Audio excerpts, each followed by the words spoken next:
आप लोग तो पिरामिड से वाकिफ होंगे, लेकिन क्या आप लोगों को पता है आज के टाइम में पिरामिड बनाना असंभव है। हमारे पास अभी जो तकनीक है उसके बावजूद भी हमें उन्हें बनाने में संघर्ष करना पड़ेगा। तो हजारों साल पहले उन्होंने ऐसा कैसे किया? कुछ थ्योरीज यह भी है कि पिरामिड बाहर की किसी सभ्यता ने बनाए थे। खैर, इसकी बहुत संभावना हो सकते हैं, और अगर हम सारी थ्योरीज को साइड में रख के सोचे तो आज से लगभग 10,000 साल पहले 2550 to 2490 BC के आसपास पिरामिड बने थे। उस वक्त जो लोग हमसे पहले यहाँ थे वे आज की तुलना में कहीं अधिक उन्नत थे। सोचिए, उस वक्त में भी इन पिरामिडों के लिए उन्होंने जिन सामग्रियों का उपयोग किया वे सैकड़ों मील दूर पहाड़ों से आती हैं। ग्रेट पिरामिड लगभग पूरे सही तरीके से संरेखित है। उत्तर, दक्षिण, पूर्व और पश्चिम। गीजा के पिरामिड के निर्देशांक बिल्कुल प्रकाश की गति से मेल खाते हैं। क्या लगता है यह सब कोइंसिडेंस है? नीचे कमेंट्स में बताइए। सूर्य अकल्पनीय रूप से गर्म प्लाज्मा का एक विशाल गोला है। इसका कोई ठोस द्रव्यमान नहीं है, अर्थात इसमें पृथ्वी की तरह कोई विशिष्ट ठोस सतह नहीं है। इसके बजाय यह लगभग पूरी तरह से हाइड्रोजन और हीलियम से बनी परतों से बना है, और इसलिए सूर्य की सतह को पहली दृश्यमान परत माना जाता है, जिसे फोटोस्फीयर कहा जाता है।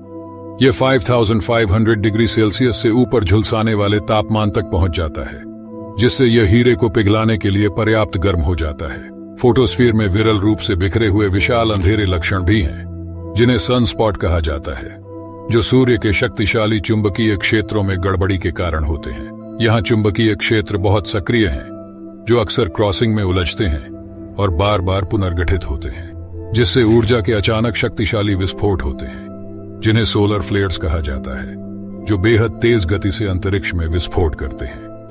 और आप लोगों को इन सब चीजों में दिलचस्पी है तो हमसे जुड़े रहिए। लगभग 65 मिलियन साल पहले चिक्सुलुप नाम का एक एस्टेरॉयड की वजह से डायनासोर विलुप्त हो गए थे, लेकिन वैज्ञानिकों के मुताबिक यह एस्टेरॉयड अकेला नहीं था।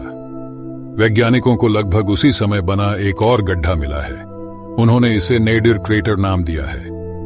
वैज्ञानिकों का मानना है कि यह गड्ढा 500 से 800 मीटर पानी में 400 मीटर चौड़े एस्टेरॉयड के टकराने से बना होगा। इससे 6.5 तीव्रता के भूकंप और दुनिया भर में 900 मीटर ऊंची सुनामी के साथ बड़े पैमाने पर क्षेत्रीय तबाही मचा था। एस्टेरॉयड का अनुमानित आकार 11 सितंबर 1999 में खोजा गया बेनू नाम के एस्टेरॉयड के बराबर है। पृथ्वी की सतह लगभग 70% हिस्सा पानी से ढका हुआ है।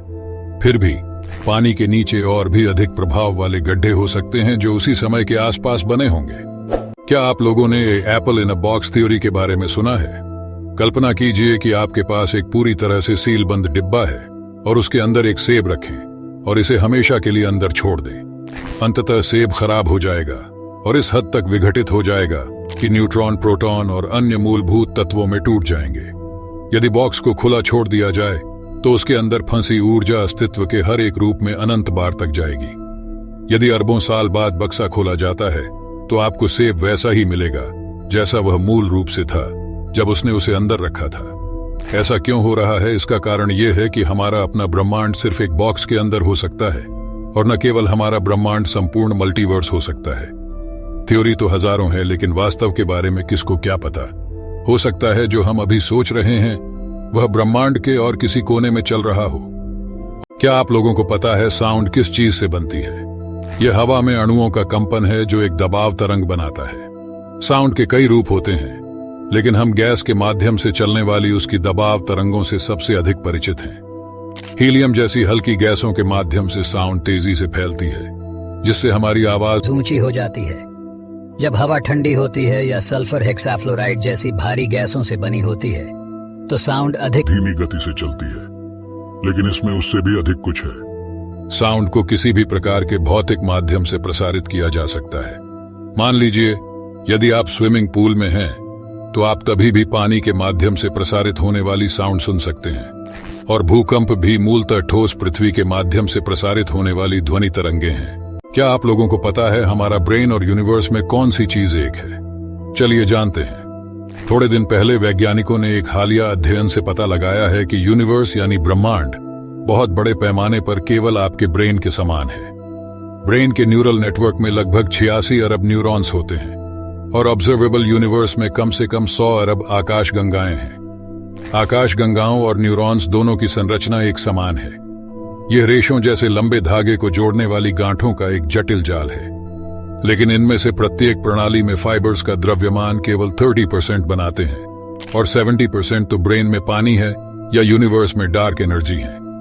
इसी वजह से हमारा ब्रेन और यह ब्रह्मांड इतना कॉम्प्लिकेटेड है। और आप लोगों को इन सब चीजों के बारे में जानने में दिलचस्पी है तो हमसे जुड़े रहिए। अस्सलामुअलैकुम।